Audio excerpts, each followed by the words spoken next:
We have the well-known example in 1999 of Saudara Azmin Ali, the Deputy President of Parti Keadilan, who related, and this is fact, how in his mother's house in Gombak, how in a Malay kampung area in which Chinese and Indians do not live, there were registered Chinese and Indian voters in his mother's house. And do you know, his father, Azmin Ali's father, passed away before the November 1999 election. And you know, the most interesting thing, or one of the interesting things about the 1999 election is that his father came to vote. Can you imagine? In the by-election in Ulu Selangor, we had again another concrete example. Voters who were shown to have passed away in a Kampung area crawled out of the grave and came to vote. This is why, ladies and gentlemen, we are pushing and we will not compromise on indelible ink. In fact, Bersih 1 actually succeeded in getting the Election Commission to agree to indelible ink. But what did they do? At the last days of the campaign of the 2008 election, the Election Commission went back on its word. It had agreed to it before that. It had spent about 2 million ringgit buying indelible ink, and then 3 to 4 days before voting, they cancelled the decision. And what is the reason they gave us? A ludicrous, illogical reason. And what did they say? That there were police reports lodged by certain people, and to today we don't know who they are, that ink was being brought into this country, and there were allegations that some people might be forced into marking their fingers. Till today, we don't know what was the outcome of the investigation. Nobody has been prosecuted, nobody has been brought to court, and they used that ludicrous, illogical reason to cancel the decision on indelible ink. We know the truth. The truth was, they knew if indelible ink was used on 8th of March 2008, that Pakatan Rakyat might have increased its support, perhaps 1, 2 or 3%, we don't know. But they knew there was a problem because the support was trending toward us and they had to use something to bring it down. So ladies and gentlemen, when sometimes some of the BN politicians say, how can Pakatan complain about the elections? How can we complain when we won 82 seats in March 2008 because of your support? How can they complain when we won 5 states? How can they complain that the election was not free or fair when they actually won seats? How can Sivarasa make a big fuss? He won his seat with a 6,700 majority. My answer to them, ladies and gentlemen, is this. If the election in 2008 was free and fair, we would have won far more than 82 seats. Do you agree?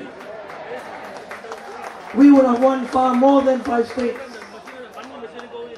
And we might even have won Putrajaya. I can't say we would have. I say we might have. Because we don't know. And this is why it is so important to have a free and fair election. In a free and fair election, whoever who gets 51% of the support wins the election. Unfortunately, in the Barisan National organized with SPR election, we in Pakatan, we perhaps need to win at least 55 to 60% support before we win the seat in order to overcome the irregularities and the built-in fraud which is built into the electoral roll. This is the reality of what we face. And this is why Bersih is critical to what we are fighting for. Ladies and gentlemen, what happened on 9th of July also was indicative of a government that was insecure, that was prepared to use violence on its citizens. And I think all of us saw on the videos, in the internet, what was done to the peaceful crowds that gathered. What was particularly shocking, and I just want to explain the KL Central incident, that in the KL Central incident, where Bersih leaders like Dato' Ambiga and the Pakatan leaders were gathered, the police, as they emerged out of KL Central, in the underpass, trying to get out of the area into Brickfields or Jalan Tun Sampadan, we had the shocking use of FRU personnel used to fire tear gas bullets directly at the crowd, to the extent that 3 persons were injured on the head. Dato' Sri Anwar's personal bodyguard was severely injured on his face, taking a direct hit of a tear gas canister.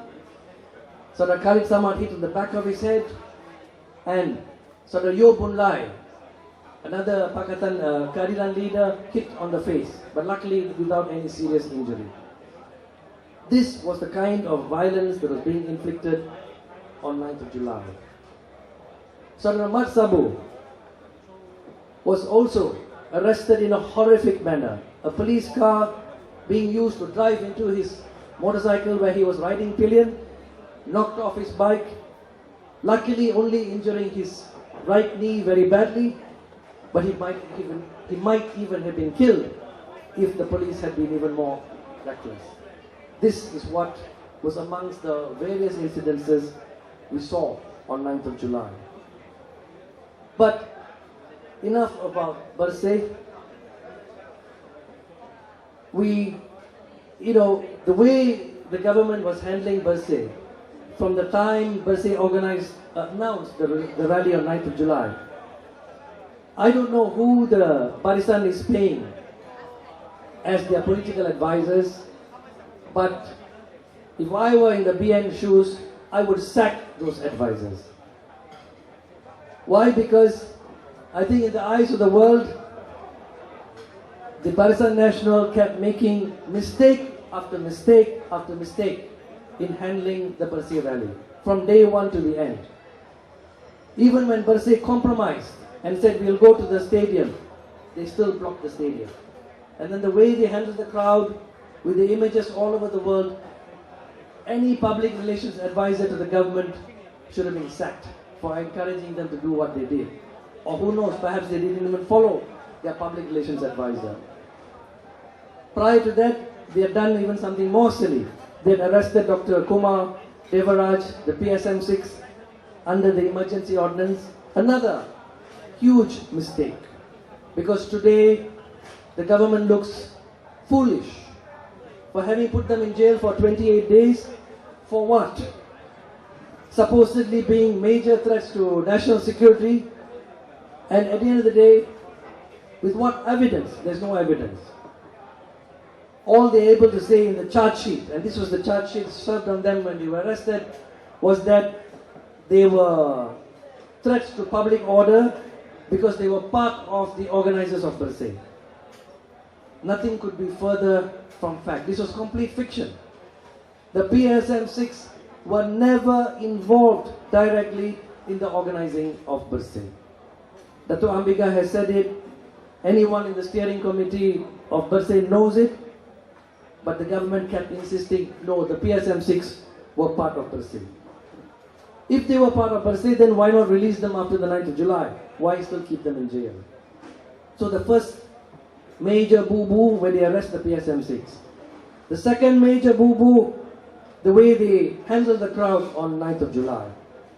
And then after that, it's like almost they can't stop making mistakes.